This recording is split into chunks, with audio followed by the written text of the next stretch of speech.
With the arrival of artificial intelligence, a huge area of concern is around elections. However, there was all this hype about the AI election, and now you can read, like, pick a day, pick a newspaper, and you can read a headline like the AI election that wasn't. A case in point is European elections. As Brussels comes back to life and readies itself for a brand new College of Commissioners and European Parliament, it seems we have put behind us the collective alarm of early June. There was a huge amount of nervousness about AI going in there. And we were really preparing for just an absolute shit show of misinformation and disinformation. And actually, what turned out that massively overestimated the risks. It didn't really appear to happen as we'd anticipated or we were thinking would happen. But of course, as Europe appears to be in the safe zone, worries have shifted to the other side of the Atlantic, where in exactly 2 months from now, we will know if America has chosen Harris or Trump. And this includes inevitably concerns about the use of AI during the campaign. It's been the craziest campaign that I've seen in the United States. It's kind of a chaotic campaign energy overall. And then you layer on top of that the opaque and incredibly messy information space that we have. And then you add in AI for a chaotic campaign and an opaque information environment. And then AI brings the ability to supercharge the mis and disinformation piece from a campaign perspective. From Friends of Europe, this is Policy Voices. I'm your host, Catarina Vila Nova. We're kickstarting the new season with a special series on AI and democracy brought to you by Debating Europe.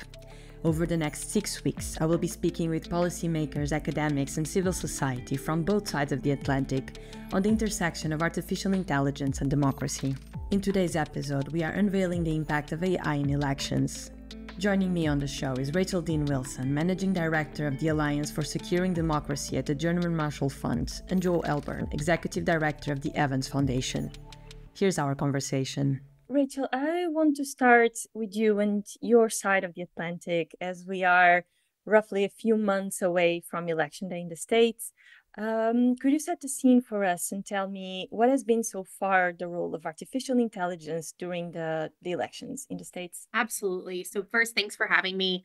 Happy to set the scene for you. At least in the time I've been doing politics, it's been the craziest campaign that I've seen in the United States. It's kind of a chaotic campaign energy overall. And then you layer on top of that, or operating within it, the opaque and incredibly messy information space that we have generally outside of AI. And then you add in AI and all of kind of the new capabilities that it does and can bring to the table for a chaotic campaign and an opaque information environment. And then AI brings the ability to supercharge the mis and disinformation piece from a campaign perspective. And then also cyber attacks. So when we talk about AI in elections at the Alliance for Securing Democracy at GMF, we are really looking at how can AI impact the actual administration of elections, because you could do it 2 ways. One is kind of campaigns and how does it impact the campaign? And we can talk about that a little bit, but what we really focus on is how can it impact the administration of elections. Earlier this year, ASD at GMF, we looked at how should election officials be thinking about this challenge. Election officials in the United States is an incredibly tough job right now, but always has been. But you have to be, kind of a logistical expert. You have to be a communications expert. Now you need to be an AI expert and a cyber expert. I mean, we're asking a lot of these individuals, and it's a group we work with often. And so there was this big, scary, kind of amorphous AI threat out there that people were talking a lot about, but election officials weren't exactly sure what to do with it and how to think about it. And so we set out early on to write the AI election officials handbook. And what it really is an effort to create a framework for election officials to think about this threat so that they can be prepared. And I think they are, as much as anyone is at this point. But it was through the two lens. So when you hear about the AI threat, how could that impact election officials and election administration? And it really is through that cyber piece, and it's through the mis and disinformation piece. It's really curious, this role of election officials, because as far as I know, Joe, you can correct me if I'm wrong, would we have in Europe, across the European Union, any similar role as election officials? I mean, for sure not across the entire European Union, but what do you think of this? So, Joe, do you think that it would make sense in Europe to have something akin to the elections official as they have in the United States? I guess it depends on which country you're talking about, right? So some people have stuff which is quite close to it, sort of in the UK, others less so. There's multiple different ways that people get elected. The French system was arguably saved by its double election. UK, US has first past the post systems. Different people have different proportional representation systems. So there's obviously a big mix, and that's sort of part of the beauty and part of the complexity of Europe. I guess I'll get to the election official thing in a second, but I guess from our point of view, we pay close attention to the European elections, which is sort of 300 odd million people voting. It's one of the biggest democratic exercises in the world. There was a huge amount of nervousness about AI going in there. And that wasn't just from a sort of how are the elections going to play out or be administered, but also from the point of view of how will extremist viewpoints be utilizing the new capacities. And we were really preparing for just an absolute shit show of misinformation and disinformation and fakes and speeches that never happened and things that never happened. And actually, what turned out that we massively overestimated, I think, the risks. It didn't really appear to happen as we'd anticipated or we were thinking would happen. Arguably, the kind of extremist parties right way across Europe underperformed. In general, there's a few, France and Germany for specific reasons follow that trend, but generally there was an underperformance of extremist parties, which meant they weren't capturing that AI thing. There wasn't massive coordinated cyber attacks, misinformation and disinformation. There's a bit of a breath of relief from a lot of people that I worked with and I know from a European point of view. And it's not easy to answer why that question is, right? Maybe it was because we were somewhat prepared. Maybe it's because we had the sort of beginnings of the DSA and the AI Act. Maybe it's because the foreign interference players were more interested in the US, or maybe the German elections coming up. I don't know. And I don't think anyone's going to ever be able to tell you the answer to that question.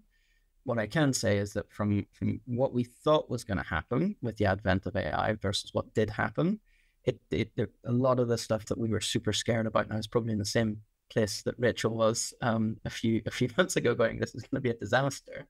Actually, a lot of that didn't play out. And what were exactly the concerns? So you laid out the scene as to what the concerns were especially in terms of misinformation and disinformation, but how could this be made even worse and powered by artificial intelligence? Totally agree with what Rachel's saying, which is AI, narrow artificial intelligence, is a turbocharger, right? It doesn't create things itself. Humans create the things, and it just amplifies them or scales them or tailors them very, very, very, very quickly and very, very, very largely. The worry was that yes, there would just be things like powerful people in Europe pretend speeches of things that they didn't say. Interestingly, if you look at the campaigning of the parties, the sort of more radical parties tend to be much more present on digital medium. So again, there was an assumption that they would really utilize that very, very effectively. And actually, if you look at the best predictor of how someone's going to vote is how their parents voted, and that's still true today. If you ask people about or how much they know about a given person or a party or a policy, they don't know much. Like there's sort of 1 or 2% of people who know loads of things, like people in this room and probably people listening. But actually most people don't. And they make this sort of quite quick, complex decision in a very, with very, very little information. So those fundamentals haven't changed. So whilst we're sort of so nervous about AI and things like that, I think we might be overestimating how many movable people there are in any given system.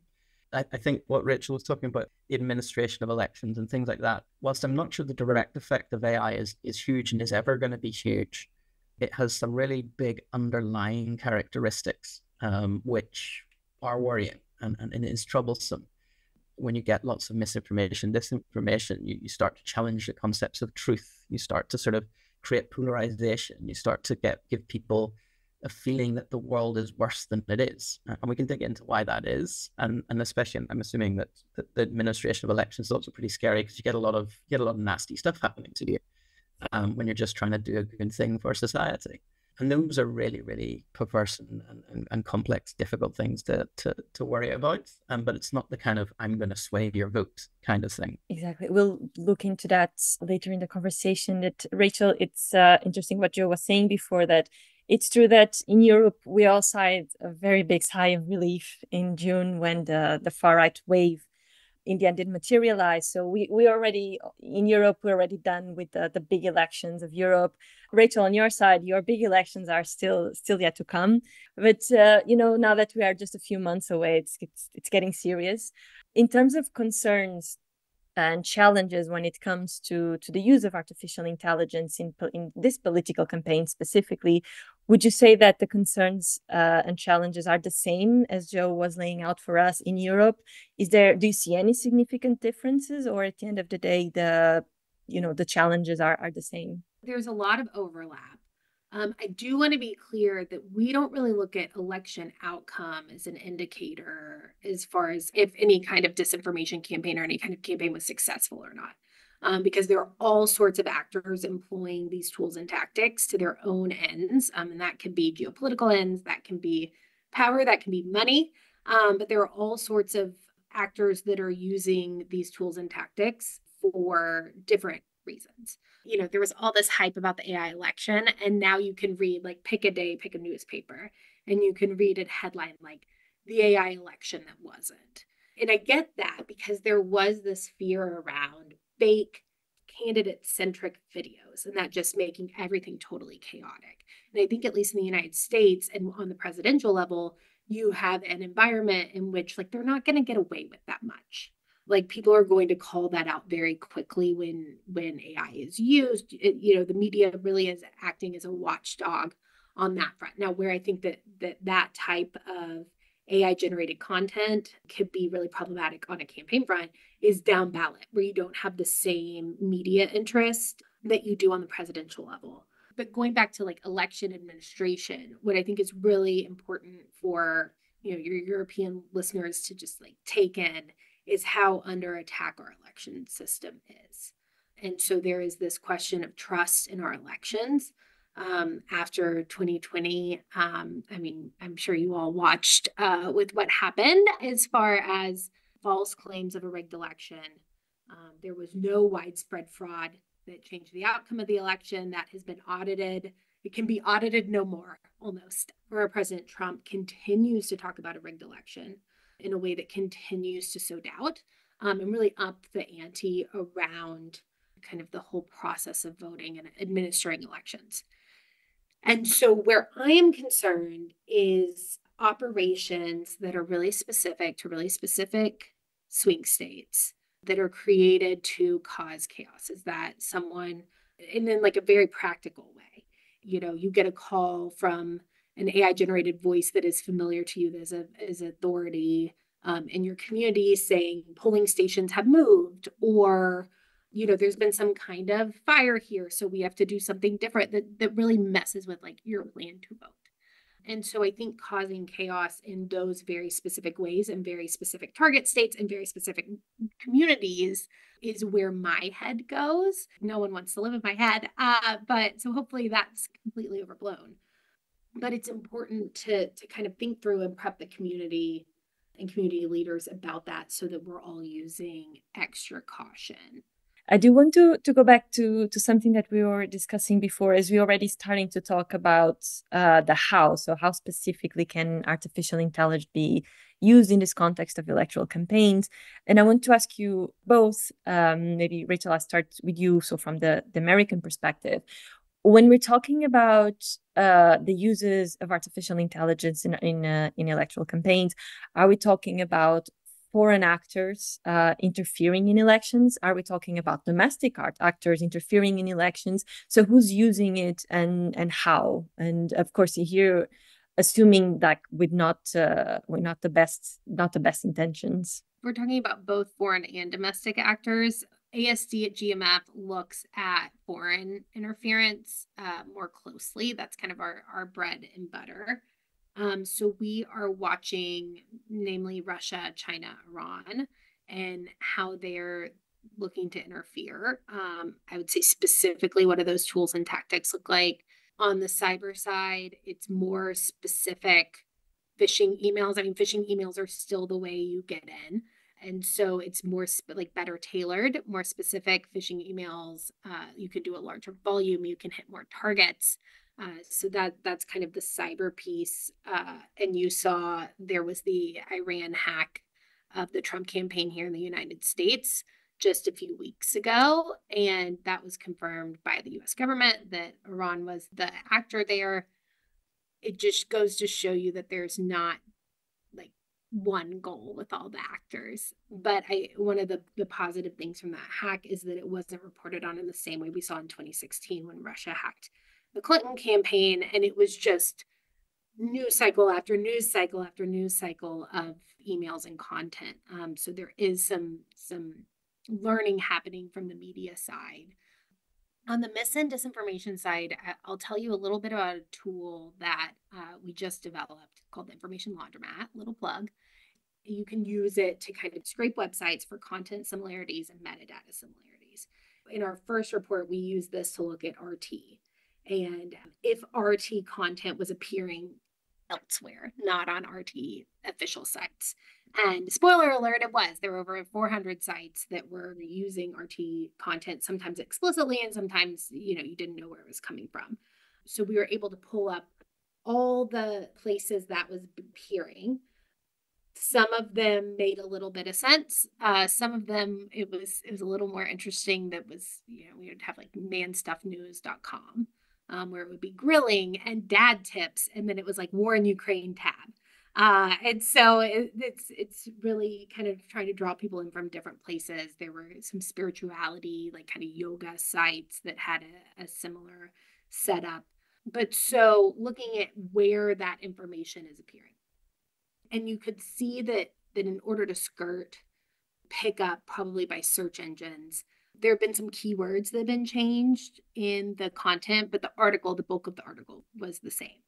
Now with AI, the ability to put it in an article and say, rewrite this article in 25 different ways is there, and it's quick. And so that's kind of what we're looking at with this tool next is what can we do to track the next generation of these articles. But so that is a piece that we're definitely looking at and thinking about the speed and the commenting on different social media networks. Oh, and I'll say with the Information Laundromat, the RT content that was appearing was skirting EU sanctions, platform bans, all of these different bans that we have in place, and almost doing so in a less transparent way, right? Because you didn't understand where the author of the piece was coming from. It's such a practical example. So it's like a small, tiny piece of this immense puzzle, but it was very clear. And Joe, so Rachael mentioned 3 specific foreign actors, so China, Russia, and Iran, of course, who are attempting to meddle in the US elections. And I'll pose the same question to you in across the European Union. Can we see the same foreign actors trying to interfere? Because also in Europe, we can also talk about foreign interference within Europe. So Germany trying to interfere in France, for example, and how are they using it? So who are the actors? How are they using it, and with what intent? One of my favorite authors is this lady, Anne Applebaum, who writes in The Atlantic, who just writes these stellar, very long kind of pieces. Recently written one called The New Propaganda War. I'd never realized until that point how the fundamental tenets of democracy are so antithetical to the kind of Chinese and Russian desire for way of operation, the transparency, the freedom. It's not like they dislike it. It's like they want to actively destroy it. And that's true for as much for US as it is for Europe. And I think, honestly, the US takes it more seriously than Europe does. And I think I probably have a similar type of brain to Rachael, in the sense of I'm also super nervous about the fundamental pillars of democracy, because it is under foreign attack, not going to stop, and it is profound. It's not a dispute we can sort of put a McDonald's in their capital and suddenly, because we're doing trade, everything will work out. It's not that level of disagreement. It's a really profound ideological difference. And then there's this unholy alliance, right? It is those actors, of course, but it's whenever the stuff that they're creating then gets turned for domestic purposes. Steve Bannon's very good at this in the US, Viktor Orbán is very good at this in the European contexts, as is Le Pen, as is others. As we know, anti-democratic forces, anti-European forces are growing stronger. You mean when you have the president of Hungary proudly declaring he wants to be an illiberal democracy? That's not a democracy then, right? So I think for sure it exists, both externally and internally. But I would caution one thing, which is, Rachael used a good word, chaos. These foreign actors are trying to create chaos. It's not they believe the thing, they just want to cause damage.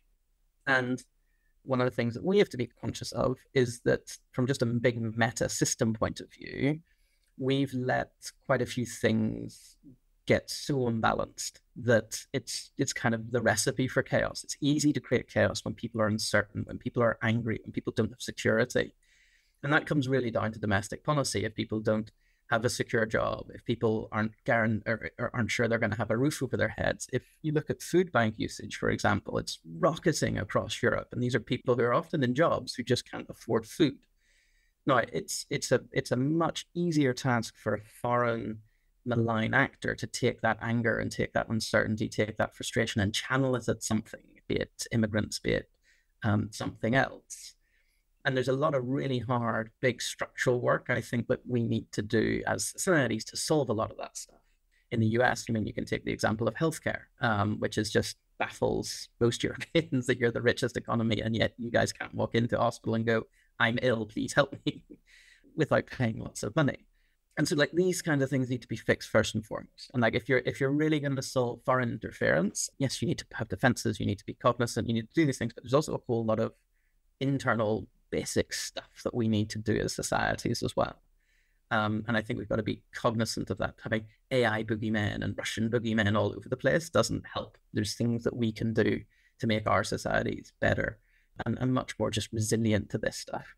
Yeah, I would say they can be successful because our societies are already having fissures of their own, right? There's also a much more of a blurring between the foreign and domestic actors, but they are taking advantage of our open information system and our very open society, which they do not have, and using it against us, right? That is something that is really important. And I spent a lot of time talking around the United States about like, why do foreign actors want to interfere? I'm always very clear that they are not like the only problem here. They are one piece of this problem. But it's really important for Americans to understand why Russia and China and Iran care about influencing and interfering in our election.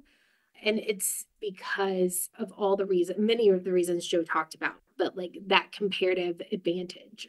If we look totally chaotic and kind of like a dumpster fire, then that makes their authoritarian system look better. It looks better to their own people, but it also looks better on the world stage. It legitimizes it more. And that is obviously what they're going for.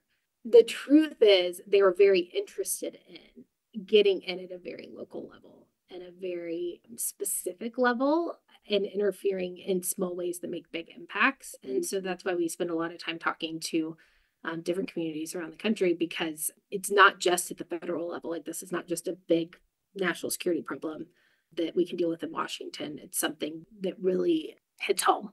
So if we think of artificial intelligence as a tool that is used by these foreign actors in specifically during electoral periods, because I think sometimes we tend to think of artificial intelligence as you know, its own entity, but of course there are people behind that are using it. If we think of artificial intelligence as a tool to create havoc, to explode misinformation and disinformation, Rachael, would you say then that it has been successful in impacting electoral results? And by impacting, I would say in terms of turnout, so in terms of influencing people to actually going to cast a vote, but also in who they vote for. Yeah, I don't know how to answer that question. I don't think we really know. I think of AI, like AI can be used for mis and disinformation. It can be used to supercharge cyber attacks. It can also be weirdly creative. And it can be something that is part of the creative process in the internet culture. It doesn't have to be something that is used for malign purposes. So I don't know the overall impact. I think we'll have to wait and see. And also how many, who are you reaching online, which target communities? There are like campaigns' jobs are to persuade voters. Even they don't know how they do it, right? Like, the winning campaign is brilliant and the losing campaign got it all wrong. And that's kind of, we do these after action reports. But the truth is you learn more on a losing campaign than you do on a winning campaign. And still, they have ideas of what went right, but we don't really know for sure. So I don't know, like, I'd like to meet the person who could tell us definitively at the end of this election, if votes were changed, because I'm not sure we can do that. There's that famous quote from the Guinness chief executive: I have the best advertising on planet Earth. I spend €1 billion a year to get people when they drink lots of Guinness, but I know that 50% of it isn't effective. I just can't tell you which 50%. We, at least in Europe, have a bunch of the statistics in on sort of turnout and stuff. And turnout was good in the European elections, right? It went up like 0.5% or something. So, and it was the highest turnout that we've had in decades. Still talking about 51% of the electorate. It's a good number for the European elections. And then if you look at the French elections, obviously it was much higher. Polish elections, I think there was very, very high turnout, especially among young people. So your first part of your question, has it impacted turnout? Only if their goal is to turn out more people, which, hey, I'm happy about that, right? I want more people to engage and participate in democracy rather than less. So I wouldn't be too worried that there's been some kind of big effect on that one. In terms of who, again, that gets very complicated very quickly. I go back to like the point I made at the beginning, which is sort of the core reasons we choose our political party or who we put a cross against. A lot of that's very driven by culture and offline stuff as much as anything. So I don't think we all saw that sort of Cambridge Analytica stuff and we're like, oh my God, this is really, really scary. But nothing like that has been replicated. And even if you dig into some of it, possibly the Cambridge Analytica stuff was a bit overblown as well, about how effective they were with some relative psychometric models. Probably, and again, as Rachel said, like then you get to that impossible choice of where is undue influence, right? Like, is me persuading my friends undue influence? Probably not. I think there's probably a threshold on social media whenever you have mega large audiences, right? There probably needs to be more burden that you make sure your facts are correct, or make sure that there's some piece of due diligence so you don't have nameless billionaires tweeting out absolute nonsense, which absolutely influences people. But that's the same way as a newspaper has a moral burden because they serve a moral function in our society. But again, I think turnout, I wouldn't be too worried about. Who, again, I think America is particularly susceptible because it kind of hinges on just a handful of states really that's gonna cause it. So it's super localized and super specific. European elections, it's very broad. You'd have to spend absolutely crazy amounts of energy and money if you really wanted to influence that in any meaningful way, I guess. So I guess I'm less nervous at European level. Regional level, there is for sure a threat. I have a final question to both of you, and let's now then turn to solutions, because I do want to end this episode on a positive note. I feel like every time we talk about artificial intelligence within democracy, it's rather doom and gloom. So Rachael, I'll start with you. Let's talk about solutions, and more than that, how can artificial intelligence be used for good within an electoral context? In the immediate term, between now and election day, solutions are going to be found with the individual. I really believe we are at a time when we have to take personal responsibility for our information diet. We have to check what we are consuming as individuals. We have this phone, and there are people on it that when we open up an app are looking to change the way we behave and how we act and what we think. That is wild. And we are not opening our phone with that mindset. And that needs to change. We need to be very purposeful about what we share, who we follow. Decide now what you think are your go-to reputable sources of news before the election. But that is kind of where the solutions lie in the short term, is we need to understand, we really need to change our mindset around how we are interacting with the information space. The flip side of that is, in the US, we're really focused on rebuilding trust in elections, but in our democratic system more broadly. So how do you rebuild trust? Well, it's not from the federal level down. It's going to be from the local community up. And so in addition to checking your own information diet on your phone, I would say investing in your local community in one way or another, but like strengthening those ties It sounds like a little Pollyanna-ish, but that's exactly how we're going to get out of this.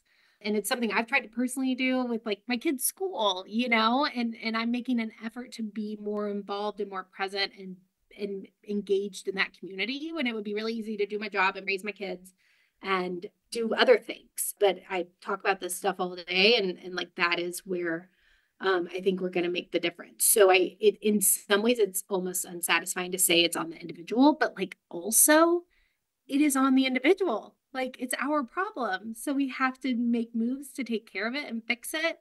And a big part in the US is there is this political middle that feels like no one represents their interests.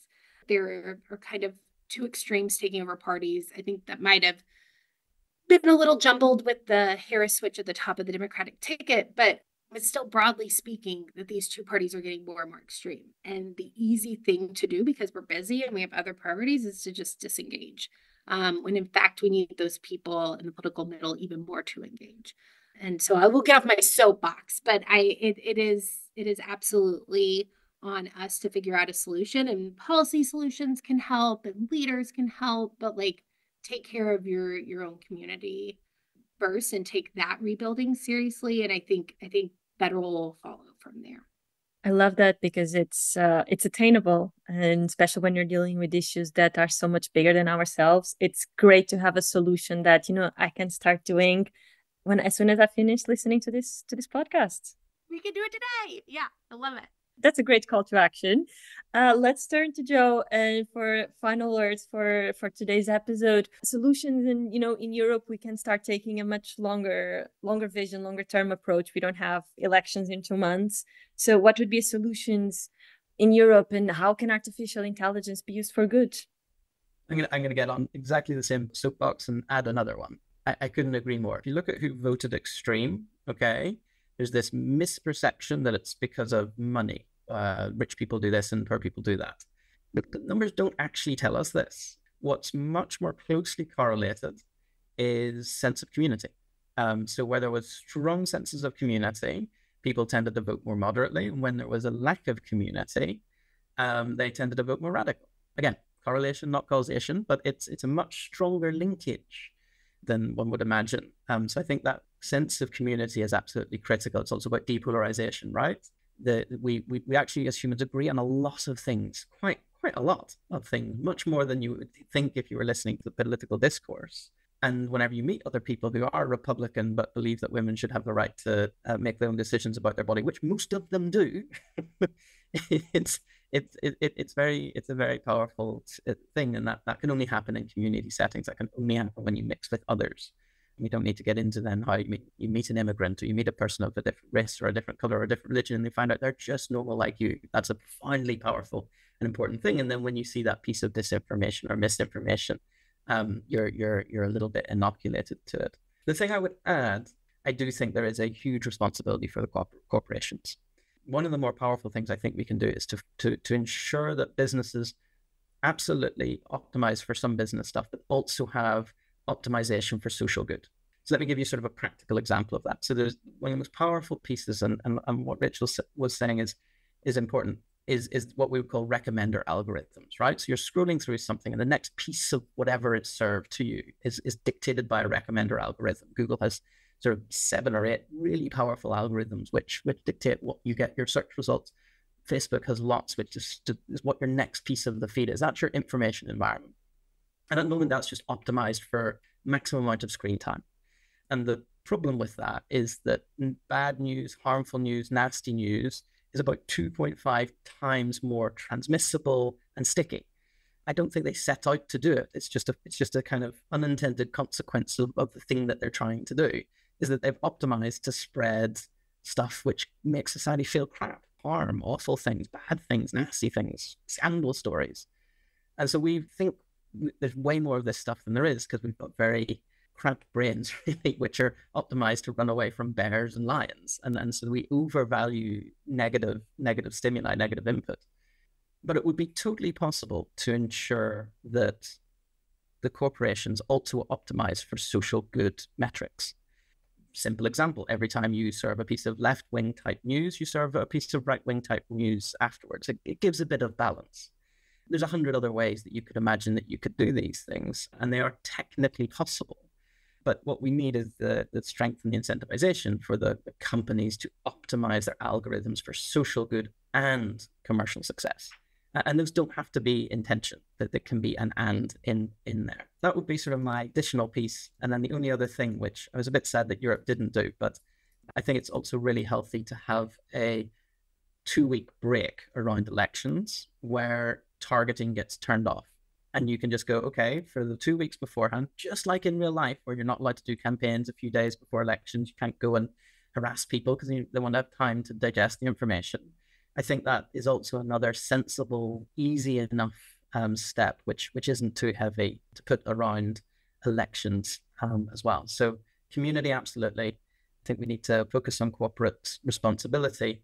And then I think that we need a detox from a lot of this targeted information, maybe a week or 2 weeks before elections, to give us breathing space. Rachael, Joe, thank you both so much. Thank you. Thank you. And that's our show for today. Policy Voices will be back next week with the second episode of the special series on AI and democracy.